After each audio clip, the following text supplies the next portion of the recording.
May na-arbor ako, kulot. Solar panel. Hindi mo ba yung sinasabi mo? Ano natin solar panel? Ano ka ba? Sinag lang ng araw. May libreng kuryente ka na. Alam ko kung ano yung solar panel. Ha? Saan naman natin gagamitin yung libreng kuryente? Sa... Oh. Sa ano? Saan? Alam ko na, pwede dun sa... Kulot, sayang. Libre yun. Sayang. Wala naman tayong gamit natin kuryente. Yung ilaw natin, galing sa poste. Yung TV natin dun, sa terminal ng tricycle. Yung aircon natin, galing sa bumubukas sa rampinto ng mga tindahan. Ano sayang dun? Oo nga. Tama ka. Libre nga lahat, no? Teka, alam ba nung nagbigay sa'yo na sakali tayo nakatira? Kulot, huwag kang magagalit sa akin. Di ko talaga inarbor yun eh.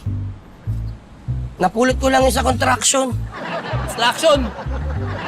Construction. Sige, kung hindi natin magagamit yun, ganito na lang. Perahin na lang natin. Benta na lang natin yun. Kunin mo. Wait lang.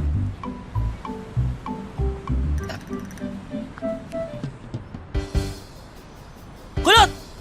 Eto na oh.